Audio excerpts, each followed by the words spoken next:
explain? Okay, so yes, it's recording. So, hi everyone. My name is Michael, and well, I was a student here at UCM. I just graduated in July, and I'm on a kind of like gap semester, and I'm volunteering here with the Effective Altruism committee, one of the founding members, but also like an outside consultant. And I actually did my capstone on the artificial intelligence risk, which I will touch on just briefly in this presentation, but it won't be the main focus. In this presentation, I will just go through all the general kinds of existential risks and tie it to the effective altruism movement. So, I don't know if you guys saw our little Petrov Day exhibition in the common room. We had cake there, and we told people about Petrov Day on 26th of September. And this was going to introduce people to the idea of an existential risk, because what happened was that this Soviet officer got warnings that the United States was firing like 5 nuclear missiles towards the Soviet Union, and like he thought that, wait a minute, this can't be real, it must be some kind of glitch, otherwise we probably would have seen more than 5 missiles. So he didn't report to his superiors, even though that was the protocol, and it turned out he was actually right. So these weren't real missiles, these were like, I think there were reflections on the ocean which the like radar, the satellites picked up. But then because of his inaction, we did not have a all-out nuclear war between like the two Cold War powers. But this wasn't the only close call we had. There were numerous other close calls. For example, one of the Soviet admirals, Arkhipov, who was on board a nuclear submarine with like 3 other commanders, and they got an order to actually launch a missile at the US, but he needed to have like authorization from all 3 of them, and he was the only one who disagreed. He said no. So as a result, they couldn't launch the missile, and as a result of that, we probably avoided the war once again. And then again in 1995, Russian President Boris Yeltsin got a warning that, you know, there's a missile being fired from a submarine, I think from like Norway, and he again wasn't ready to actually press the button in his nuclear suitcase, and once again there was a false alarm, and once again we avoided an all-out nuclear war. So numerous times we've had a very close call, but the threat isn't over, because we still have a lot of nuclear weapons, even though there are fewer than there were in the Cold War. You know, there's still enough to destroy all life on the planet, essentially. And besides nuclear weapons, there are other future weapons involving technologies like biotechnology or nanotechnology, or even artificial intelligence, that might be an even bigger risk. So, yeah, in this lecture I'm going to basically talk about existential risk, where it comes from, why it's important, what we can do about it, and then how it ties into the effective altruism movement. I'll also talk about what are the main challenges that we need to watch out for. So firstly, what is existential risk? So, according to Nick Bostrom, he's a philosopher at the University of Oxford, an existential risk is one that threatens the premature extinction of Earth originating intelligent life. So it doesn't necessarily have to be humans, but we are the only real intelligent life on Earth. Or not necessarily extinction, but also like permanent like incapacitation, so that we can never reach the potential that we could have reached. So that would also be an existential risk. So the difference between global catastrophic risk and an existential risk is essentially the scope, right, or actually severity. So with existential risks, it actually threatens our existence as we know it, right? And since like we cannot recover from extinction, like we cannot ever let it happen, because there's no second try, right? We can't, you know, learn from experience and do it right the second time. And so like the way you estimate the total risk of extinction is very subjective, because, you know, of methodological difficulties. But some people, they give a range of anywhere between 10% and 20% this century, so before 2100. Catastrophic risks, then they won't cause extinction, but they will still cause like millions of deaths, millions of dollars of economic damage. And the Global Priorities Project defines it as killing at least a 10th of the population, but I mean, I guess something like a 5th or something would also be, or a 20th would also be very catastrophic. So as you can see in this diagram, you can classify or kind of describe risks according to their scope, their intensity, and their probability. So this graph doesn't really show probability, but it shows the kind of intensity. That's how bad it is. If it's imperceptible, you don't even notice it. So like loss of one hair, right? You don't care. That's not a catastrophe, right? But if you die in a car crash, that's pretty bad. But that's only on a personal level. That affects one person. If you go higher up in scope, you affect more people. So if you have a big traffic jam, that's like bigger in scope. Global warming is even bigger, and then transgenerational means that it's not just the current generation who is affected, but future generations as well. So when you have a risk that is very high in scope and also very high in intensity, that's when you get global catastrophic risks. And when it's like the most intense, most transgenerational, that's when you have extinction. That's an existential risk. So there you see aging is kind of like a global catastrophe because in principle aging is completely unnecessary and we might be able to avoid it with future technology. So then we've had some kind of catastrophic events in the past, such as these, the Black Death, plague in Europe in medieval times, Spanish flu, 1918, world wars, even Stalinist totalitarianism. You can say that it was a catastrophe, but none of these were existential events. They were just kind of catastrophes that affected a lot of people. So why should we care about existential risks? Well, presumably you value certain things about humanity, right? Maybe you value art or spirituality or culture or science, knowledge. Maybe you want to see us make progress, overcome all our difficulties, our obstacles. And it would be a shame if we just went extinct tomorrow and then we couldn't do any of those things, right?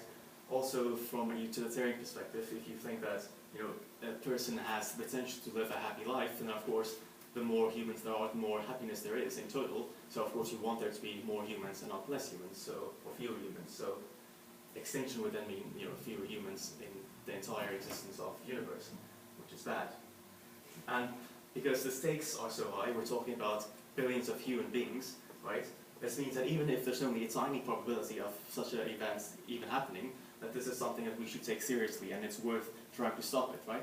Because if you estimate the number of people that might be born in the future before the sun burns out, it's approximately 10 to the power 16, so that's 1 with 16 zeros after it, and that's just a conservative estimate. That's not including if we colonize the entire galaxy.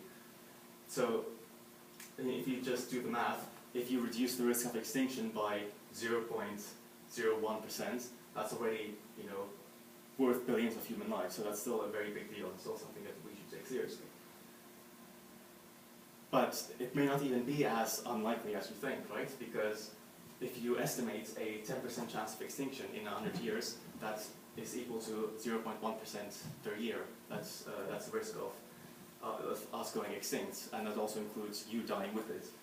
Now, if you look at the chance of dying in a car crash in the United States, is only 0.01% per year, right? So the chance that you're actually going to die in an existential catastrophe is 10 times higher than the chance that you'll die in a car accident. And on this little thing, you can see there that it's much more likely than a car crash or meteorites or lightning strikes or even terrorism, right? And terrorism is in fact the least likely of all of these. And it's interesting because in 2015 there was a Gallup poll asking Americans, and 50% of them said that they were afraid of their loved ones dying from a terrorist attack, right? So this shows you kind of how disproportionately people feel about these things. And it's probably something to do with the media, right? And to give you another example, people often think that murder is more common than suicide, even though in the West it's the other way around. Suicide is more common. So you should be more afraid of yourself than other people. So now I would like to take 1 minute for you to talk with the people next to you, among yourself, asking each other these two questions, right? So firstly, 70,000 years ago there was a big volcanic eruption. Now suppose, hypothetically, if it wipes humans out, would that have been a bad thing? And second of all, if you then consider your answer, do you think it would be good for us to ensure future generations exist as opposed to them just dying out? So I'll take just 1 minute. All right. Yes. In principle, of course, yes. But if we want to save the world, they don't care about the planet. They The make planet it 2 is an minutes. instrument for human life. Yeah, maybe we should get multi-planetary first. Yes, we should. What do you guys think? I guess. I mean, it kind of depends on the view. Like, I would argue this, but you could also say like, well, would it be bad? It would just be nothing if it had wiped out humans and stuff. But have humans contributed something to the universe? I'd say yeah. In a way, but then again, like, who cares about humans except for humans? Like, Effective experience. Yeah. I mean, like, But you- of course, I kind of value being generally, here. generally it's bad for humans if humans die. Exactly. It's more. But like, what other perspective to take? The perspective of a rock. I'm not sure the rock even cares. Like, even if it were sentient, That's why it doesn't talk to you. probably. So, yes, you've exhausted the discussion topics. So, I mean, yeah, so, I mean, some people would argue that if they never get born in the first place, then it won't be bad because there's no them for it to be bad for, right? So, some people don't really care about future generations, right? But if you consider that, you know, a child will be born with a terminal illness, it's very painful. Most people would agree that would be bad for the child to be born that way. But if it can be bad for someone to be born, then you also have to like concede in some ways it might also be good for someone to be born, because it wouldn't make sense if it were only bad to be born, but it couldn't possibly be good to be born, because in that case no one should be born, right? So it's kind of a self-defeating attitude. But I guess those people who actually advocate for extinction, I think they would like that argument. So yeah, so what are the main sources of catastrophic risks and existential risks? So from nature, we've always faced these risks: supervolcanoes, comets, meteors, asteroids from outer space. In fact, the dinosaurs were wiped out by, I think, a meteor. There are solar flares, or gamma ray flares, and these would be like extremely powerful radiation that would instantly kill all life on Earth, right? However, we think that the probability of that happening is relatively tiny, and in the case of meteors, we can, for example, track them and then maybe launch nuclear missiles at them to deflect them away from the Earth. So there's something we can do in that case.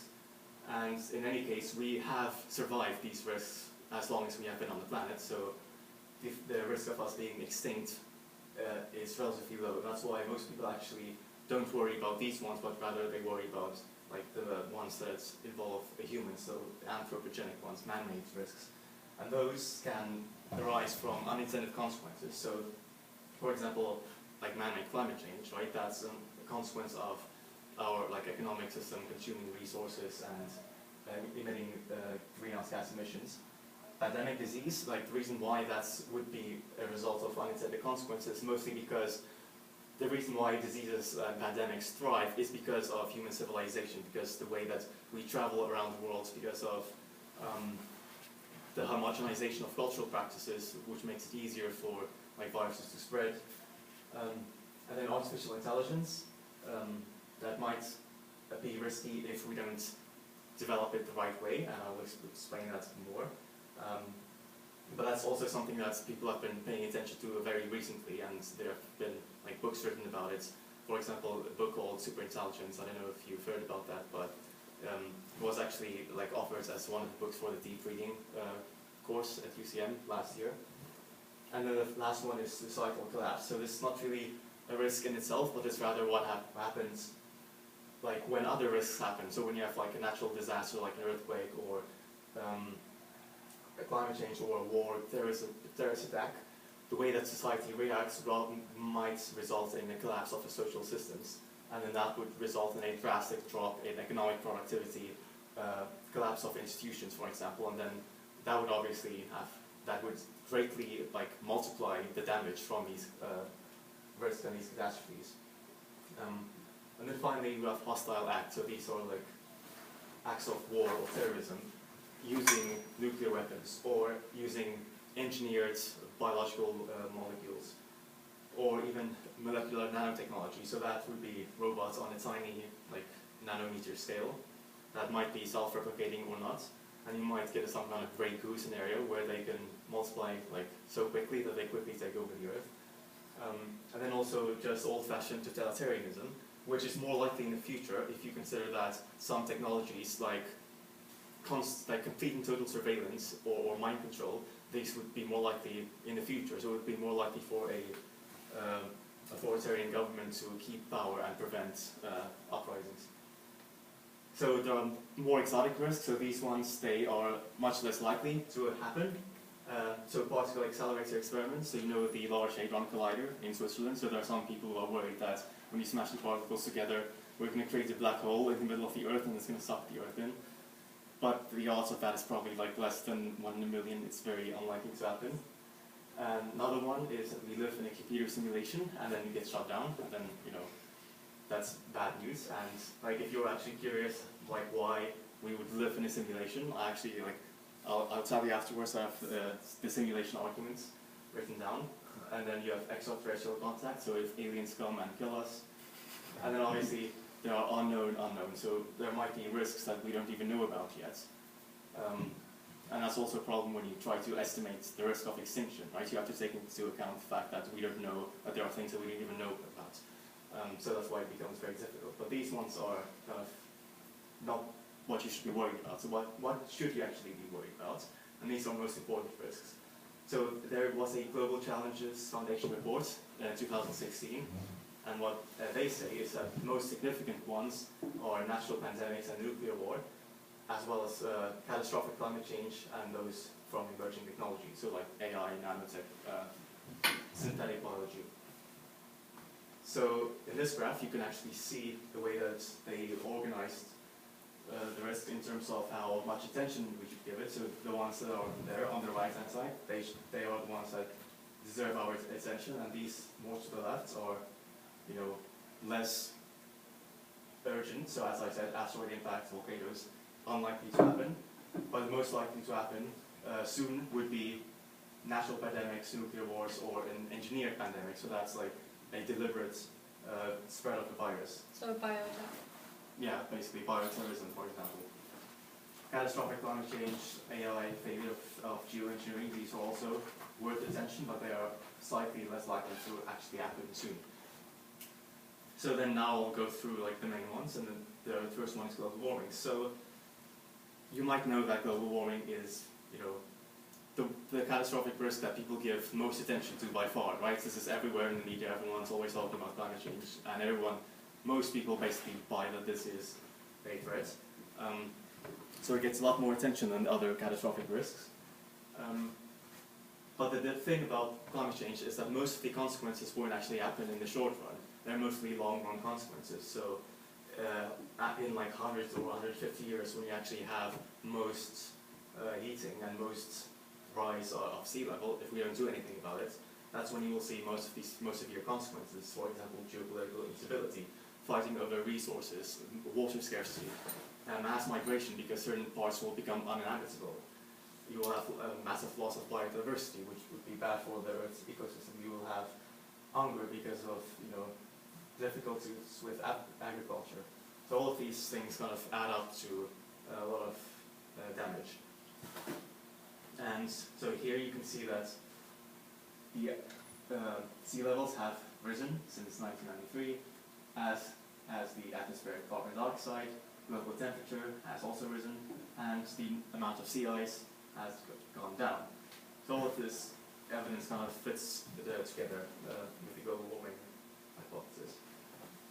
And this is basically what Europe might look like if all of the sea ice in the world melts. So this is obviously an extreme scenario. It may not be the case that all of the ice melts, but if it does, then the Netherlands is basically going to be underwater. We're fine though. Yes, it will bigger dams. So Maastricht is high. Yeah, beach then. Maybe this is Maastricht there. Bit more south. Yeah. Maastricht has the two highest points in the Netherlands. So yeah, so what can we actually do about global warming? Well, first thing is to adapt. The problem is that this is actually going to be very expensive and difficult because of the scale of the consequences. So preferably we want to actually reduce emissions, for example through carbon taxes or tradable permits. And actually I think the price of 1 ton of carbon currently is about $4 internationally, but there are economists who say that to like optimally account for the externality, it needs to be $40. So it's only 1/10 of what would be optimal to mitigate this risk. Of course, a lot of the emissions are still in the form of coal underground, so if we can avoid using that, moving to renewable sources of energy, we can avoid taking that carbon into the atmosphere. We can also use geoengineering to kind of remove carbon from the atmosphere or to reflect solar radiation. And the way that you can do this is, for example, through using iron in the ocean to fertilize it or injecting sulfides into the stratosphere. The problem with geoengineering is that it also has its own risks, right? So, for example, we may not know what effect it will have on the climate. It might have bad effects on human health, or it might actually make people feel complacent, so it distracts them from focusing on reducing greenhouse gas emissions, because they think, well, we just use this technology to remove the carbon.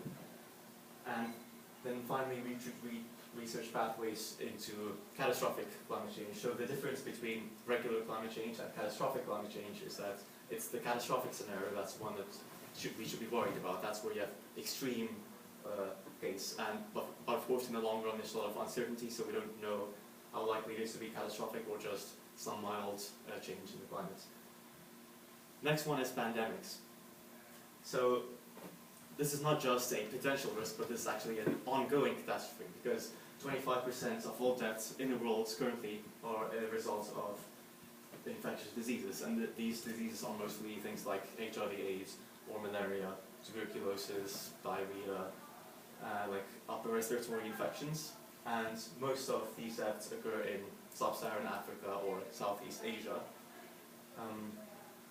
Over the last 300 years, there has been 10 different influenza pandemics, but none of those have killed more than 5% of the population.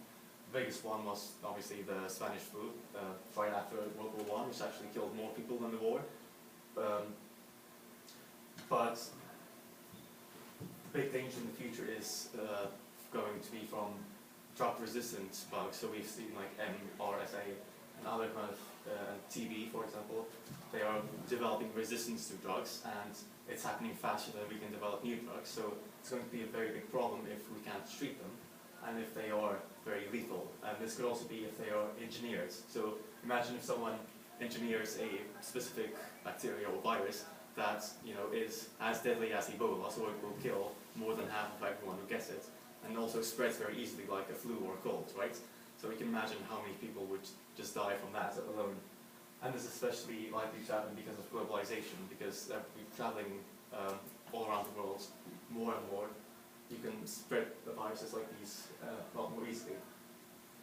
Not only might they be natural, but they also might be engineered. So we already have a very rapidly progressing technology which can actually engineer viruses, and people have engineered very dangerous viruses already. So, but they're just in the lab, and we have to keep them in the lab, because if there's a small leak and it accidentally gets out, then it can affect a lot of people. So then there's also ethical questions. It's like, should we actually publish research publicly that actually tells you how to make these kinds of viruses? Because what if someone gets their hands on the technology to engineer a virus, and then they have the research available, and if they want to commit an act of terrorism or sabotage, or even wage a covert war against another nation, they would be able to do that quite easily. So that's also one of the reasons why you might want to not publish these kinds of research papers or keep them secret, but that's kind of ethical debates. So here you can see basically examples of historical outbreaks and how many people they have died or killed. So you can see it's usually almost up to 20% of the population in the 14th century, and smallpox, that's in some areas. So like in Latin America, for example, where they didn't have immunity, for example, and HIV/AIDS has killed 34 million people. So yeah. And how do we deal with this? Well, we can develop vaccines, drugs, We need to make sure that we can distribute them very quickly, so have the infrastructure in place, and this is especially important in countries in Africa. We need to improve surveillance and response systems, so you need to like share data between countries about diseases. Also, like, you know, for making sure that you have very strict security precautions in laboratories where you research the deadly organisms. And you might even consider licensing those kinds of DNA technologies to make sure that they don't get into the wrong hands. It's now nuclear Armageddon.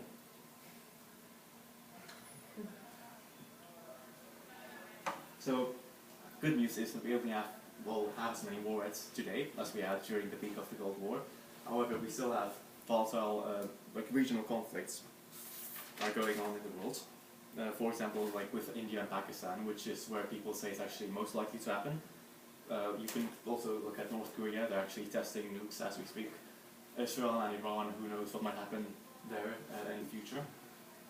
But not only might there be a war, it just might happen by accident. So as I already told you in the beginning, we have had numerous very close calls, and you know, the next time maybe someone doesn't think it's a false alarm, and then they like press the button.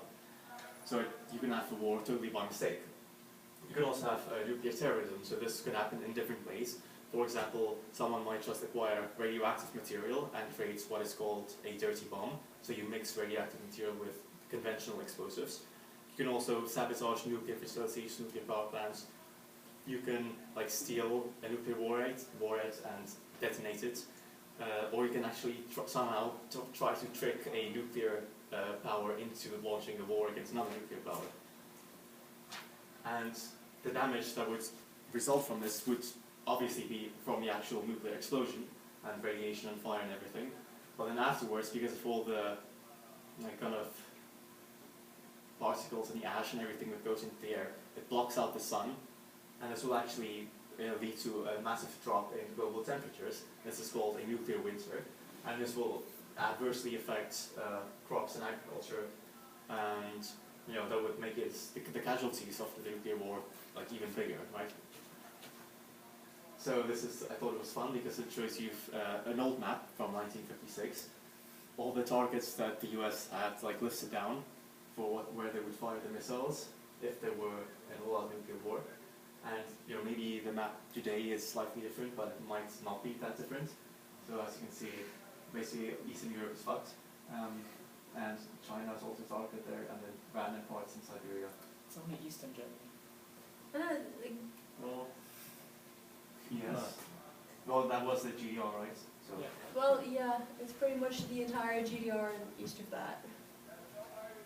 Nice. So this is actually not from 1956, this is more recent. And it's also depressing because you can see that between 2010 and 2050, 27 nuclear materials have been stolen. And what's much you more... had 14 have been lost. The most terrifying one is the unknown, to be seven, honest. just like unknown, we don't know what happened. we cannot account for them. And there's been delivery failures, contaminated material. Most of this. Wait, that's only a term of 5 years? Yeah. What does nuclear material refer to? So I think plutonium or uranium or, you know. Right, yeah. And mostly it's the US, but also Chile, Brazil, Argentina, France, Mexico. A lot of Latin American countries for some reason. Maybe suspicious of things going on. And in other countries. And this is from the bulletin of the atomic scientists.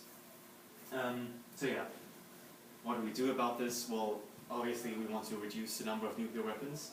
We want to reduce the chances of having an accidental war, so having better detection systems so we don't get these sort of false warnings. Maybe increase the decision time so people don't have to make the decision like with as much pressure. And so you can do this by like moving the nukes like farther away from another country's border. Improving international relations, you know, is probably a good idea. India, Pakistan, and also like having standards which you can actually enforce to prevent like terrorists from like stealing nuclear materials and trading them in black markets. So now we'll finally get to artificial intelligence, and yeah, so we have seen very recently a number of very famous people speaking in public about this issue. For example, Stephen Hawking saying that it could spell the end of the human race. That's very gloomy, very dark. Elon Musk, he's like the CEO of Tesla, also SpaceX. He, I think, was one of the co-founders of PayPal as well. He also He's has like the real-life Iron Man billionaire. he also has a company on AI. Yeah, he donated to the Future of Life Institute. That's an to AI. Get to AI research. And yeah, he thinks it's the biggest existential threat we face. And also Bill Gates. He's concerned about superintelligence. He doesn't agree, he doesn't see why some people are not concerned with it. And there's also a kind of open letter, I think it was 2015, I'm not sure. But basically, yeah, this open letter, which was basically signed by a lot of people, and those people include Elon Musk, Stephen Hawking, but also Toby Ord, who is the founder of Giving What We Can. You have Jan Tallinn, who's the co-founder of Skype. You have Peter Norvig, he's an author of like the most well-known artificial intelligence textbook. Sam Harris, also famous. Steve Wozniak, co-founder of Apple.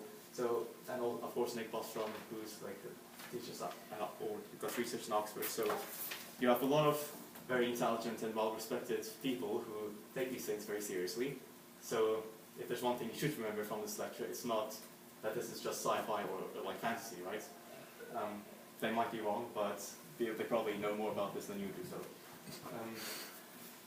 So what is AI risk actually, right? So there are a number of theses that you have to take into account, a number of assumptions. So firstly, if you assume that AI is capable of being as smart as humans or smarter than humans in basically any like cognitive domain, then that's already a very big deal, because they could also be better than humans at designing AI, right? So then the AI designs AI 2.0, which is even better, and then that designs AI 3.0, but it can improve itself even faster than AI 1.0 could improve itself. So the like curve of improvements is exponential.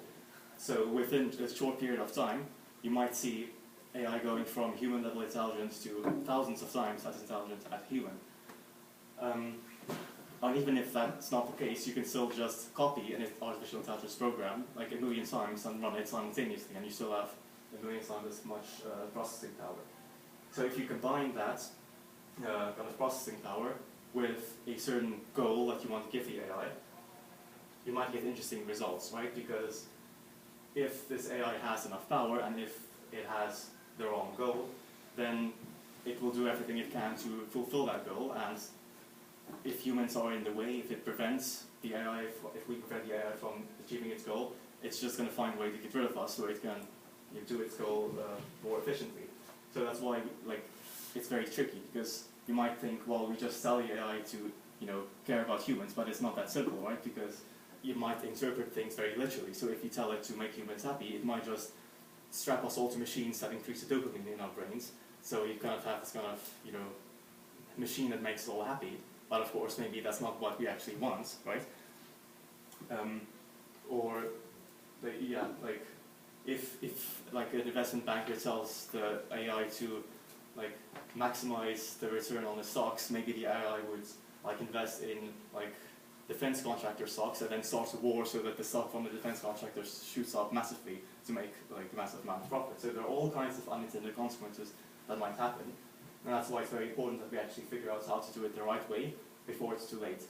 Now, probably it's not something that will happen too soon, but it's still worth thinking about, because you want to get it right. But if you do get it right, then there's all kinds of benefits, right? Because if you have a super intelligent entity, well, it can help you solve all kinds of problems like poverty and disease and everything else. So if we have a friendly and useful AI, that would actually make the world thousands of times better. So that's something that we actually want. So just banning AI, that's not actually the solution, right? So that's why we have to actually really research and find out more about this issue. So now, generally, what should we do about existential risks? So mainly, as I said, do more research, and these will be people who are trained to deal with interdisciplinary subjects, because a lot of these existential risks, they kind of overlap. You need people who are specialized in different fields. Also differential tech development. So what this means is that you try to slow down dangerous technologies and you try to speed up useful technologies, because then those useful technologies might help to control the bad technology. So if we have a friendly AI, for example, bless you, might help us to actually prevent, nuclear weapons getting into the hands of terrorists, for example. But mostly the specific actions depends on what type of risk we're dealing with. So with nuclear weapons, for example, nuclear disarmament is one thing, for asteroids, tracking, deflection is another thing, and for global warming you would reduce emissions. So the specific actions depends on the risk, but in general for all risks we can always do more research, more funding of institutions. There are another bunch of proposals, interesting ideas. One of them is to colonize space, which, if you've seen Elon Musk very recently, like you see he had plans to colonize Mars or something. And the idea is pretty simple, right? So if you spread humanity across all different planets, then the risk of all of humanity going extinct is much lower, right? Because if one planet gets destroyed by a gamma ray burst, maybe another planet is not harmed by that, so we still have humans around to perpetuate the human race. Another thing is to build underground survival bunkers or refuges, so you store all kinds of supplies there deep underground for if something happens, so you can go there. And actually, like, governments of powerful countries like the US or China, they already have bunkers for the elites, the governments, but not for the everyday pleb. So maybe you can build one in your backyard. So that's what the doomsday preppers do. I'm not saying you should do that, but something to consider. And then another one is enhancement of human cognition. So the idea is that you somehow enhance cognitive power through drugs or transcranial magnetic stimulation or something, or even implants, so that we can actually do research smarter and faster, more efficiently, and come up with solutions more efficiently. And if you spread this technology not just to scientists, but to everyone, then that would be very beneficial for the economy, for human society, civilization in general, because maybe we'd have more peace and we would flourish. So this is a picture of the Svalbard global seed vault. It's actually in the islands of the archipelago of Svalbard, which is north of Norway. It belongs to Norway. And this is a big concrete bunker that's built into this mountain. And it has basically seeds from, I think, every plant in the world, or at least every agricultural plant, I'm not sure. But the idea is that it's very cold and it preserves the seeds for a very long time, so that if there ever comes a global catastrophe, we can recover because we will have supplies of these seeds so that the species won't go extinct. So there are actual organizations that are working on existential risks. One of them is the Future of Humanity Institute in Oxford. This is where Nick Bostrom does his work. And part of the mission statement says that they pursue questions that are critically important for humanity's future, unduly neglected, and for which they have some idea of how to obtain an answer. They also work closely with the Center for Effective Altruism. This is the Center for the Study of Existential Risk in Cambridge. And their goal is to steer a small fraction of Cambridge's great intellectual resources, like Evelyn, and of a reputation built on its past and present scientific preeminence to the task of ensuring that our own species has a long-term future. So Oxford, Cambridge, pretty prestigious institutions, best universities in the world. And also this is the Future of Life Institute. It's somewhere, I think, in Massachusetts in the US. And they want to safeguard life and developing optimistic visions of the future. And this is the one where I think Stephen Hawking and Elon Musk are also associated with. So yeah, again, there are serious people actually working on this and taking these things seriously, and you should too. So now we come to effective altruism. So I don't know if you are new to effective altruism, if you've heard about it before, but the future of life is one of the big areas, along with global poverty and animal suffering. Those are not the only ones. There are other ones as well, but those are the three biggest ones. So the basic idea with effective altruism is that you want to do the most good you can with your time or your money the most effective way possible. So by donating to the most effective charities or going into a career where you can make the most impact. And you want to choose the most effective ways based on evidence and reason. And generally, like what makes a cause an important cause to focus on is that it has high impact, so it affects a lot of people. It's highly tractable, which means that if we send more resources there, it will actually help to solve this problem. And also highly neglected, so that it's not receiving as much attention as it should. So these are kind of different factors which indicate that a cause is worth pursuing. So we should also remain open to working on different causes, but like which cause you might choose to focus on as an effective altruism, that's a personal decision. So now we'll just quickly go over different reasons for why you might want to prioritize certain things above others. So reasons why you might want to focus on existential risk is if you actually think that the long-run future of humanity matters, right? If you think future people are just as important as the people who are alive today, if you think that taking action now will actually help to reduce the risk, if you think that it's okay to prioritize these projects even though they're not necessarily guaranteed to work. On the other hand, if you want to be more certain that you're actually making an impact, if you want to make an impact now in your current life, in the next few decades, and if you want to focus on things that are very measurable and actually prevents people from dying and suffering, then you would maybe focus on saving lives from diseases like malaria or treating like worm infections, for example. So that's when you would, for example, donate money to Against Malaria Foundation. GiveWell.org as a list of the most efficient charities. And then if you think that animal pain is just as real and morally relevant as human pain, you might want to focus on reducing animal suffering, because there are a lot of animals who suffer in factory farms every year, many more like animals than humans. Now we have another set of discussion questions.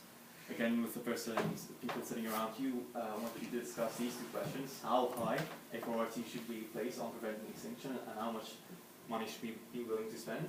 And then secondly, does this goal of reducing extinction conflict with other humanitarian goals, like helping the global poor, or do you think that actually helping them and giving them opportunities and empowering them is actually a better way of solving existential risks? So yeah. We can do minutes.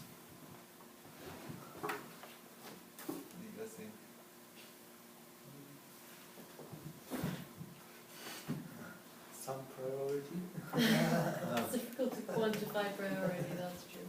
Like 10. So it's probably not, Exactly. I think in the intro presentation actually there was something on that, in the sense that it's probably not the most useful thing to give to unless you can give a lot. Because adding $10 probably doesn't make a difference.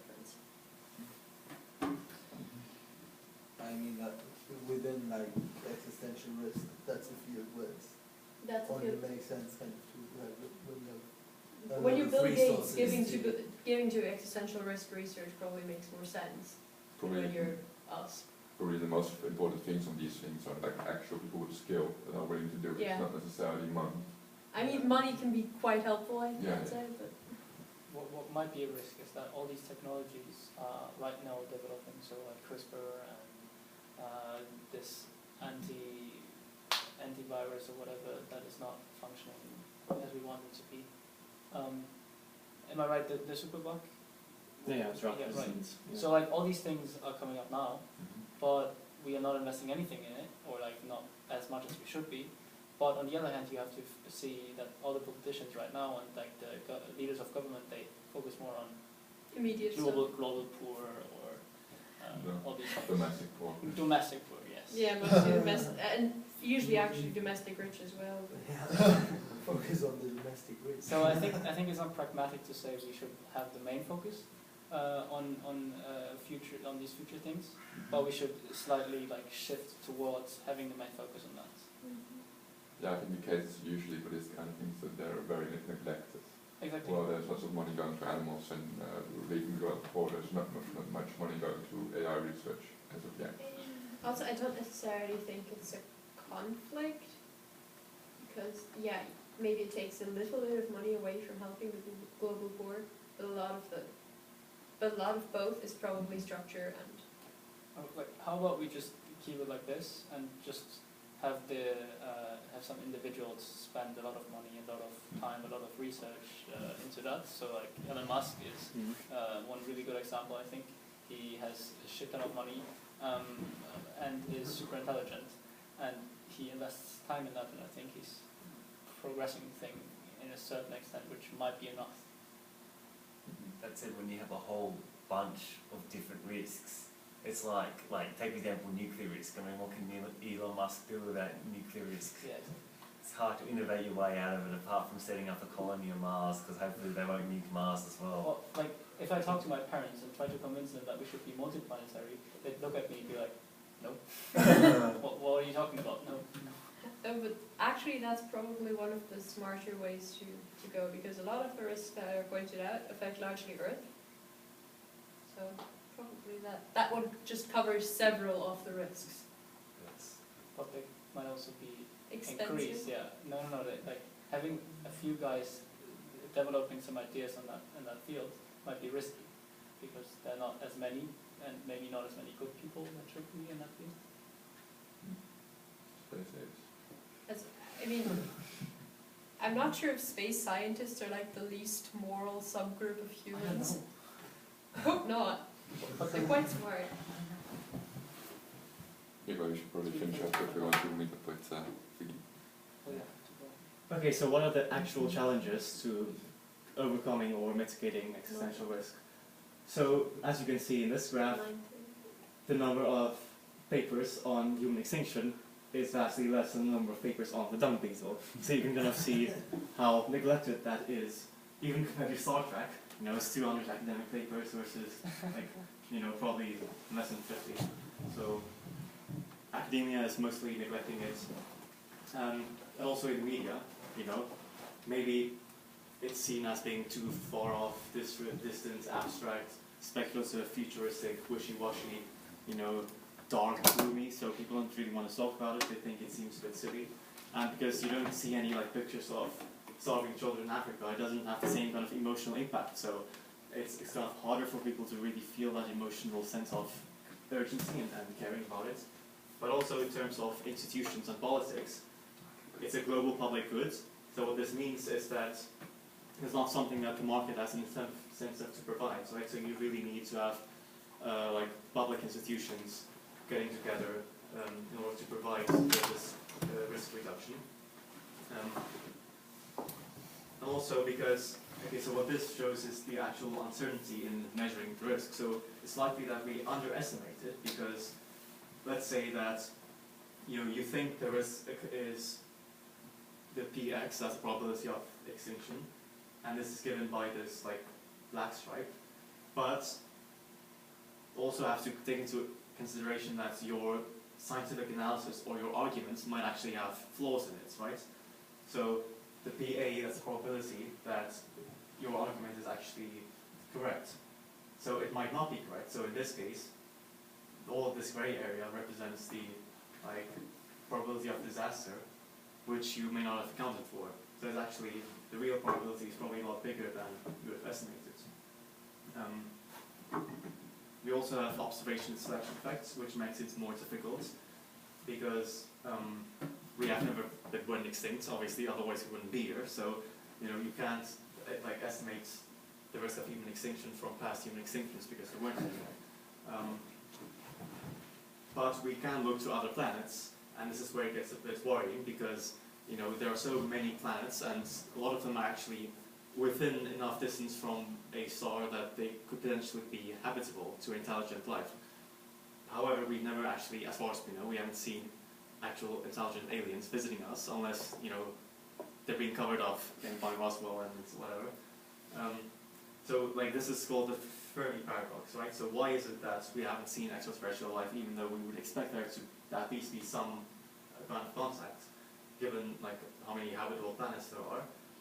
And one of the kind of answers to this paradox is that there is some kind of race filter. So this is some kind of obstacle in the evolution of species that actually stops their development at some point. And that's the point before they actually have sufficient technological capabilities to travel around the galaxy.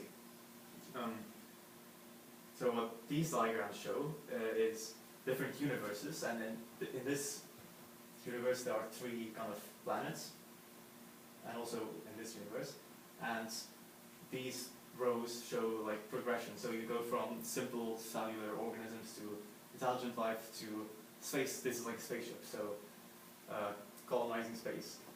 So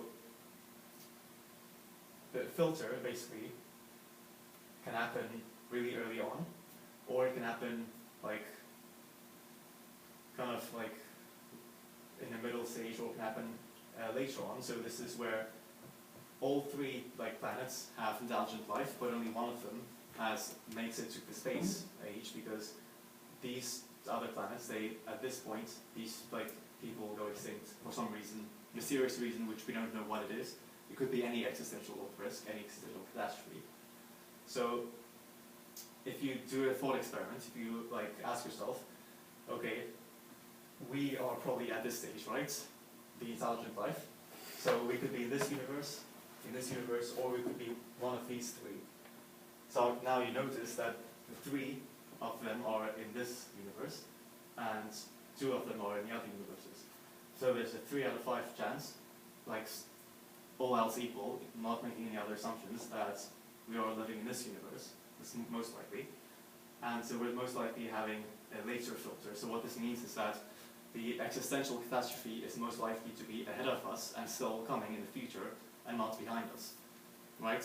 So this is why, this is actual like an argument used why extinction is a real threat, that is what we are going to face in the future. So now there are also different kinds of psychological biases. So scope insensitivity is basically the fact that we cannot scale our like emotions of caring in proportion to like the life that's at stake, right? So for example, there was an experiment where they asked people how much money they would pay to save like boiled birds, and if it was 20,000 and if it was 200,000, in both cases the average amount that people were willing to donate was about $80. So it was the same. So we literally, our brains are incapable of multiplying the suffering of one animal or one person by 1,000,000. We cannot feel 1,000,000 times the amount of suffering that you feel when you see one person dead. Then you have absurdity heuristic, which is basically when you intuitively classify abnormal things as being like absurd or impossible. And this is often when people make predictions of the future, right? So if you go back to the year 1900, and if I told you about the internet, you'd think I would be crazy, right? But that's what happens, right? And kind of related is the black swan events, which is basically when we think that something should have been predictable, because in hindsight we can see, oh, you know, the financial crash in 2008, people should have been able to see it coming, but at the time they really couldn't. So the problem is we've kind of underestimate how like predictable the future is. It's much less predictable than we actually think. Bystander apathy, that's what happens when nobody takes action because they see nobody else like taking action, right? So like you're standing there and the other person standing there, you're wondering why aren't they doing something? They're wondering the same thing about you, like why aren't you doing something? So then everyone's waiting for someone else to make the first move, and no one feels responsible for that. And so nothing gets done. And then finally we have the good story bias. So this is basically something you see in the media. You always see happy endings, right? You don't see movies about human extinction because like people, it's not fun to watch because that is so, we're dead, what now, right? It's not a good story. So people don't often think about that. So because of these biases, you have to try to overcome them and study like how to actually think rationally. And this is especially important when you consider that there isn't always a lot of statistical data about these events.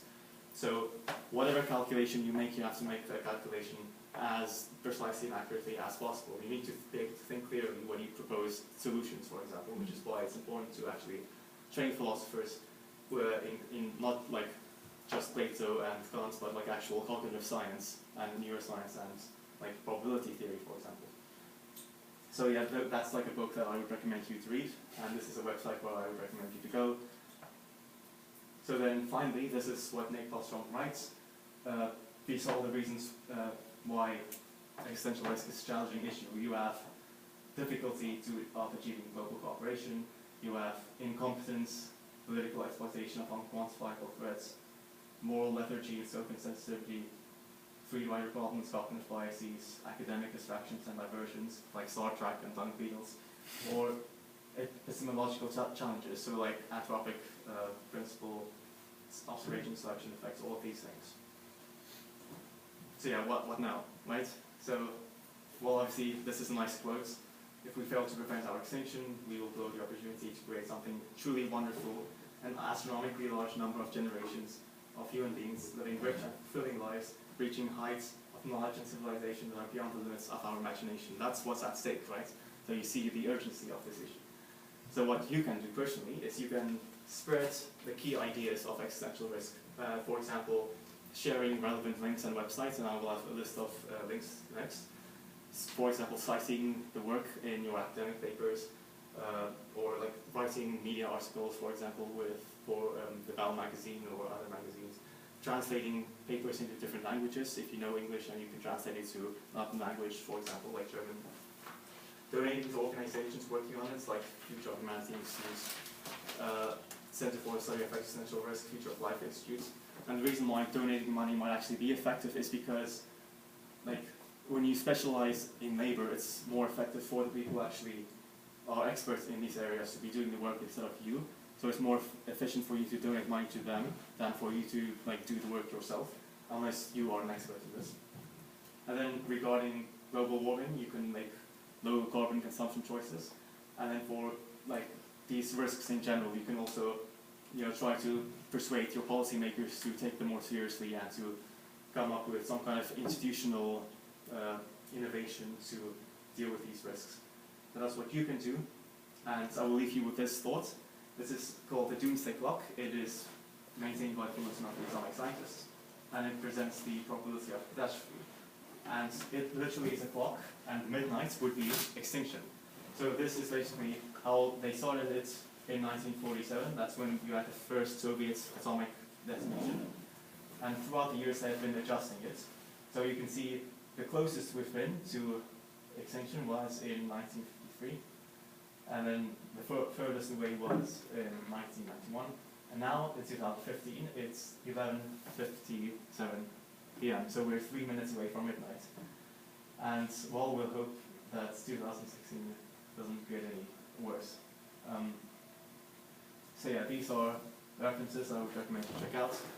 This is a quick book. It has a summary of all kinds of different risks. This also is a list of bibliography books that you might want to read if you're interested in this topic. And then remember what happened there. The clock... would be ticking if the presentation worked. The clock is ticking.